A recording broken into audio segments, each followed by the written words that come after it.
Tonight, we revisit one case that became the first test of British justice carried out entirely behind prison walls. One woman, one investigation, one verdict that made history for reasons that had nothing to do with guilt or innocence. The case of Priscilla Biggadike begins in Stickney, Lincolnshire. In 1868, Stickney sat in the heart of the Lincolnshire fens, a narrow ribbon of a village strung along the old road between Boston and Horncastle, hemmed in on either side by the East and West Fen catchwater drains. It was an ancient parish, recorded in the Domesday Book as Stickney 8 centuries before Priscilla Biggadike ever drew breath there, and it had changed little since. The land was flat, wet, and unforgiving, worked by labourers who drained it, ploughed it, and were eventually buried in it.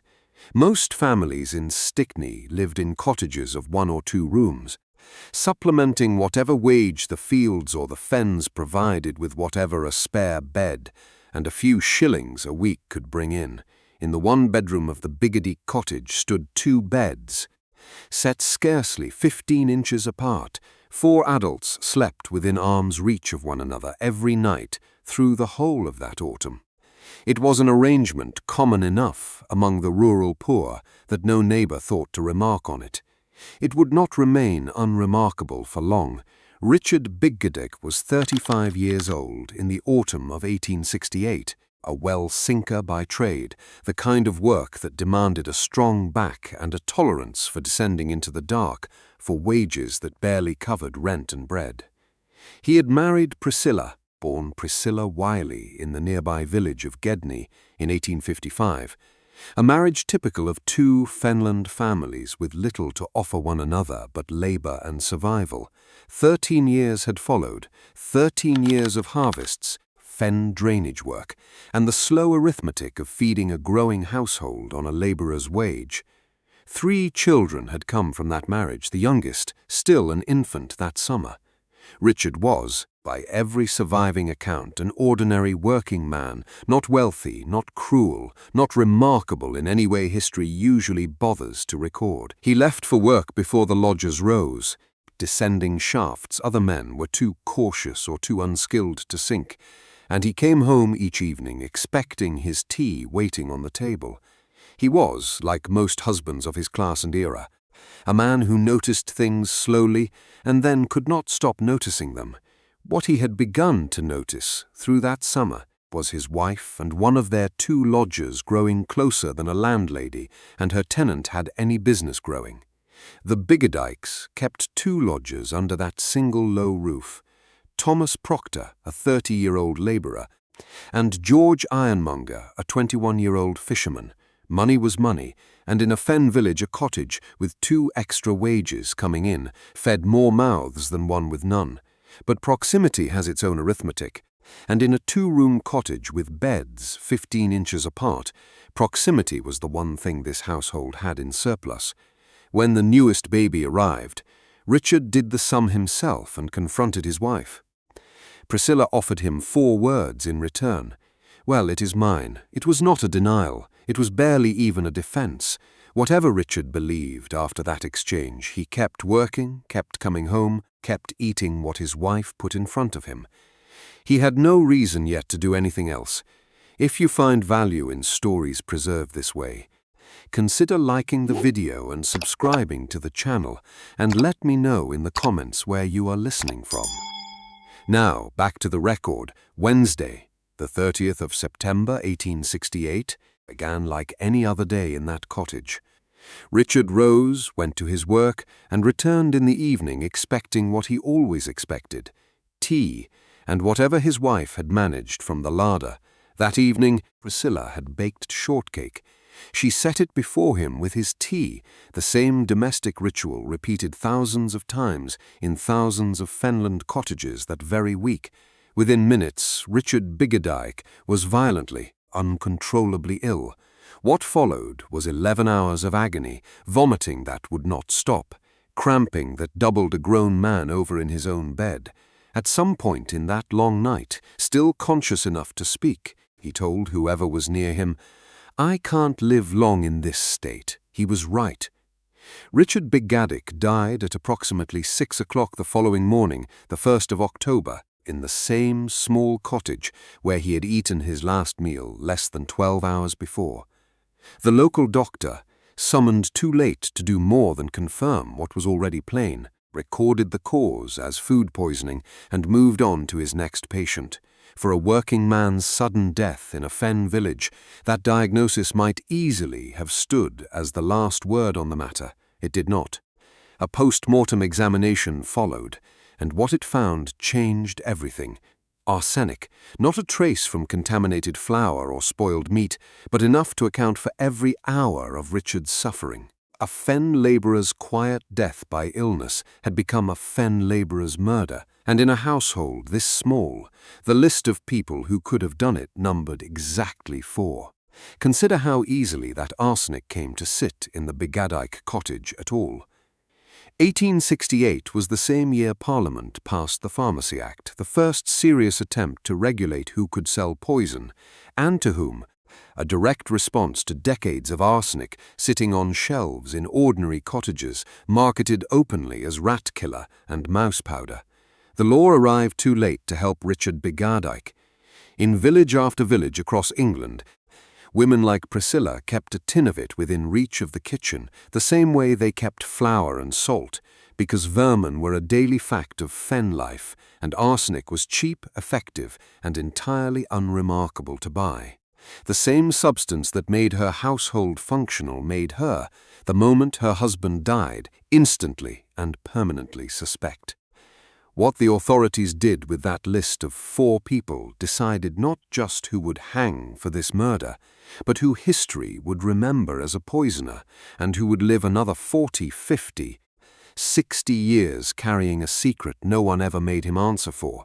Stay with me through what comes next, because I think you will find yourself, as I did, questioning a decision a judge made with the very best of intentions. Witnesses came forward almost immediately, the way they always do once a death has a name attached to it. A neighbour, Eliza Fenwick, testified that some months earlier she had complained to Priscilla about mice in her flour bag, and that Priscilla had offered a remedy of her own. "If you like, I will give you a little white mercury to kill the mice." Eliza's husband had refused outright, telling his wife he would not have any of the old stuff in the house.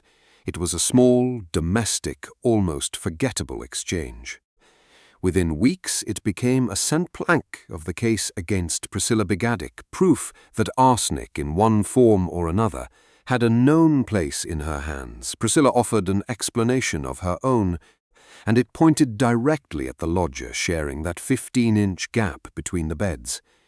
She told investigators she had seen Thomas Proctor put a white powder into Richard's tea on an earlier occasion, and again into medicine Richard was given during a previous bout of sudden illness.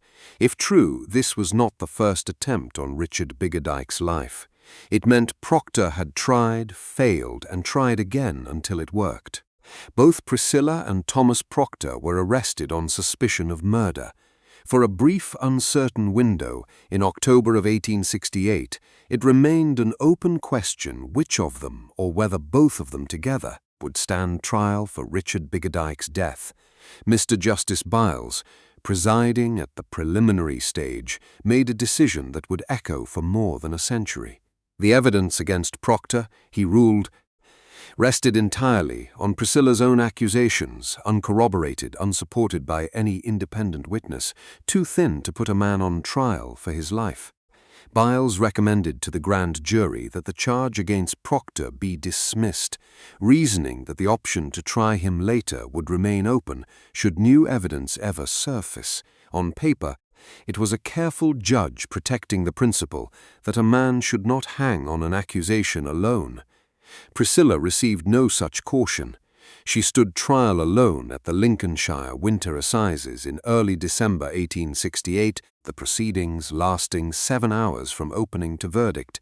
A labourer named James Turner testified first, confirming that Richard had been in good health and good spirits at work on the morning of the 30th of September, a detail the prosecution needed to rule out any illness already present before the tea was poured. Mr. Bristow led for the prosecution, building a case entirely from circumstance: the affair, the disputed baby, the mouse poison conversation with Eliza Fenwick, the arsenic recovered from her husband's body, the fact that she had prepared the very meal that killed him. Mr. Lawrence, defending her with what little the evidence allowed, asked the jury the one question that mattered most. Richard Biggadike could not read the label on a poison bottle. He was illiterate, as a great many fenland labourers of his generation were. Could this have been a tragic accident? A man who simply could not tell arsenic from medicine? Was it Priscilla? Was it someone else entirely? The jury did not leave the box. They returned a verdict of guilty with a recommendation for mercy, the same recommendation a jury offers when it convicts on evidence it does not fully trust but cannot bring itself to set aside. Pressed by the judge to clarify the basis of their verdict, the jurors said it plainly: guilty. But only upon circumstantial evidence. Mr. Justice Byles donned the black cap. What he said next survives word for word in the court record, and it deserves to be heard in full, because it shows exactly how much confidence the Victorian legal system placed in evidence it would never accept by modern standards. Priscilla Biggadike, although the evidence against you is only circumstantial, yet more satisfactory and conclusive evidence I never heard in my life. He sentenced her to hang, her body to be buried within the precincts of the prison. That detail, buried within the precincts of the prison, was not incidental. 8 months earlier, on the 2nd of April, 1868, a woman named Frances Kidder had been hanged in public at Maidstone for drowning her stepdaughter, the last woman in British history to die that way, before a crowd. Parliament had already decided, even as Frances Kidder's rope went taut, that public executions belonged to a cruder age. The Capital Punishment Amendment Act of 1868 mandated that from that year forward, every hanging would take place inside prison walls, witnessed only by officials, hidden from the crowds that had once gathered by the thousand to watch the condemned die. Priscilla Biggadike sentenced that December would become the first woman in Britain to discover exactly what that new privacy actually meant. Her last days are recorded with a bureaucratic precision that somehow makes them harder to read than if they had been left undocumented entirely. The Lincoln Prison Governor's Journal notes that on the 26th of December, 1868, she was visited by her sisters and brother, Rachel Taylor, Susan Wiley, Anne Reed and George Wiley, from 11 in the morning until 1:30 in the afternoon. The journal does not describe what was said in that room. It does not need to. 2 days before her death, a woman said goodbye to the people who had known her longest. That same day, having expressed a wish to see a visiting justice, Priscilla was granted an audience with the Reverend William Althorpe, recorded in the magistrate's order book. What survives of that conversation is a single line that has outlived nearly everything else written about Priscilla Biggadike. She seemed anxious to know if anything could be done to spare her life. She said she was innocent of the crime of poisoning her husband. The magistrate's reply was equally brief. There was not the least chance of a reprieve, and nothing could be done for her. On the morning of her execution, the prison chaplain made one final attempt to draw out a confession. Standard practice for the condemned in 1868, a last effort to send a soul into eternity unburdened. He pleaded with her not to pass from this life without confessing every sin, particularly this one, so that he might pronounce her forgiven before God. It had grieved him, he told her, to find that she still persisted in claiming she was not accountable for her husband's death, that she had not administered the poison herself, had not seen anyone else administer it, and was entirely free from the crime. He asked her one final time whether she still maintained it. Priscilla Biggadike, in what the record describes as a firm voice, said yes. Can a woman about to die hold a lie to the very last second of her life, when confession would cost her nothing and silence would earn her nothing at all? It happens. History is full of the condemned who went to their deaths protesting an innocence they did not actually have. But it is worth asking what kind of person holds that line when there is no longer any reason left to hold it, when admission buys forgiveness from God Himself, and still chooses the truth, as she understood it over the comfort of absolution. She was hanged at 9 o'clock on the morning of Monday, the 28th of December, 1868, at Lincoln Castle by the executioner Thomas Askin. Witnesses recorded her final words on the scaffold, "Surely all my troubles are over," and then turned toward Askin himself, "Shame on you! You are not going to hang me." He did. Askin was not a careful man, and this execution proved it beyond doubt. He had already earned a reputation among Yorkshire and Lincolnshire officials for clumsy, badly judged drops, the rope too short or too long for the weight of the body in front of him, more than one previous execution leaving witnesses uneasy about how long the condemned had taken to die. Priscilla Biggadike was simply his next failure, and the first one carried out where no crowd could see it happen and report it afterward. The rope was placed around her neck with the knot positioned under her chin rather than behind the ear, where standard practice dictated it should sit. The prison surgeon, Mr. Broadbent, later explained the executioner's reasoning. With the knot under the chin, the head would be thrown back against the spine, supposedly destroying sensation while still permitting breath. In practice, it meant Priscilla Biggadike did not die instantly from a broken neck. She strangled, breathing for several minutes before death finally came. The new law had promised an end more humane and more dignified than the public spectacles of the past. Behind walls built specifically so the public would never see what happened inside them, the first woman executed under that promise endured one of the most prolonged deaths on record. The same act that mandated privacy also mandated an inquest, held that same Monday afternoon in the prison's debtors' court under Dr. Mitchinson. The jury viewed the body and noted the face and hands quite white, the features well set, no visible distortion. Mr. Broadbent testified that the execution had been carried out with decency, humanity, and the average amount of skill. The institution that had just badly mishandled a woman's death investigated itself, in private, and concluded that everything had gone acceptably well. No member of the public was present to disagree.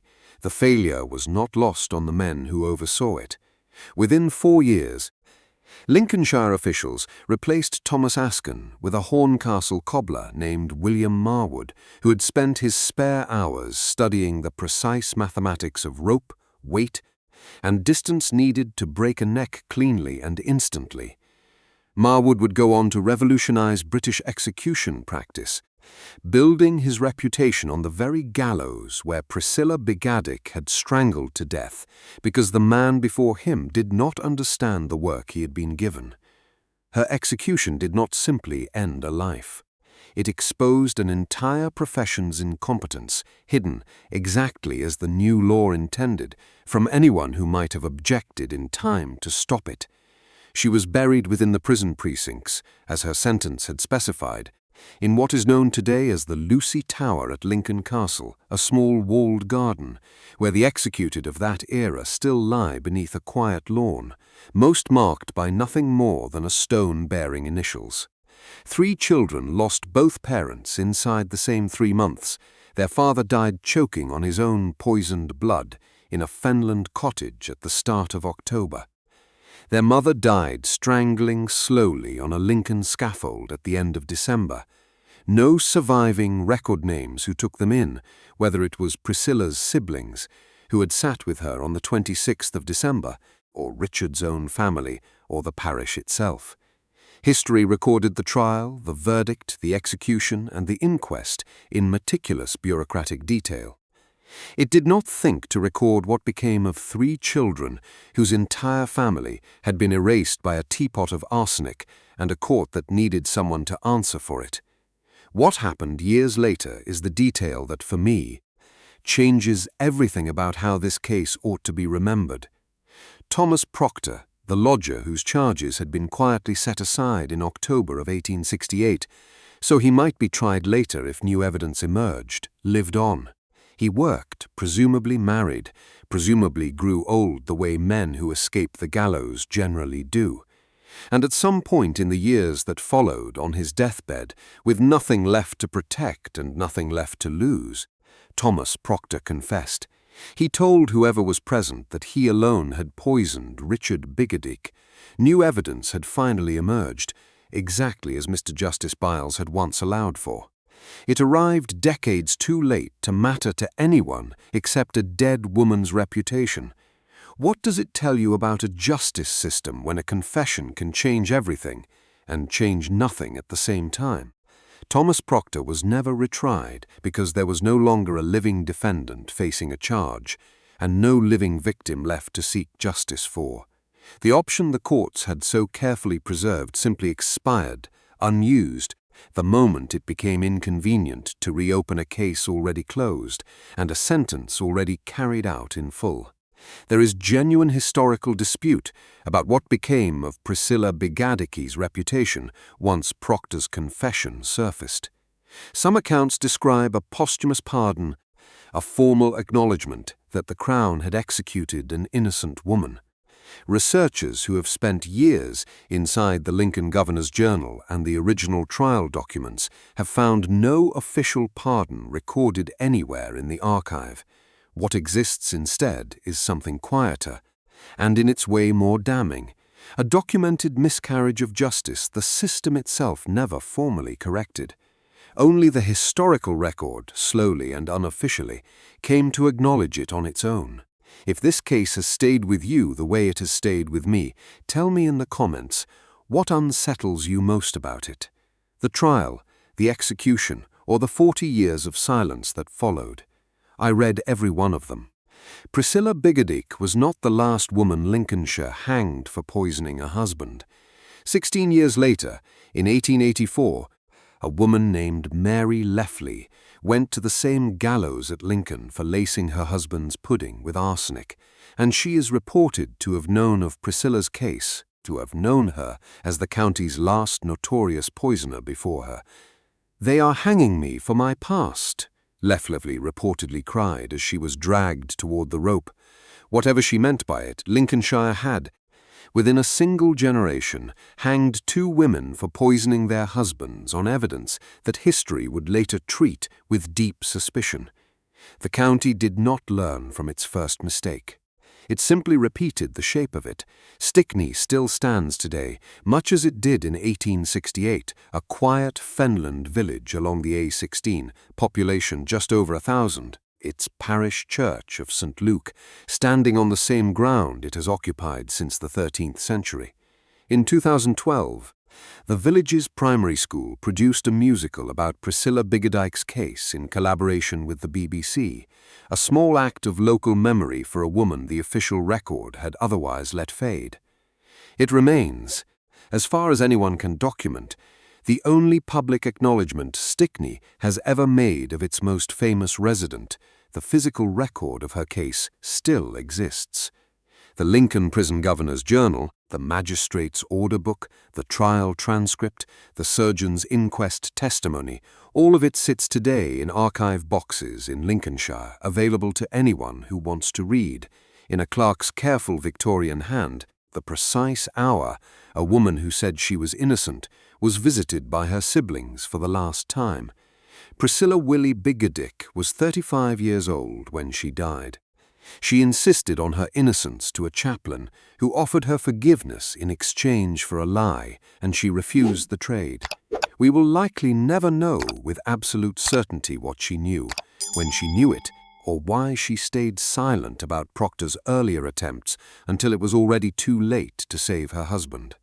What we do know is that the system built specifically to make executions more private, more orderly, and more humane chose her as its very first test case and delivered behind walls no member of the public was permitted to witness, one of the most badly mishandled deaths in its own historical record. 2 days before they hanged her, she asked if anything could be done to spare her life. The answer Britain gave her was no. The answer history has since given her looks very different.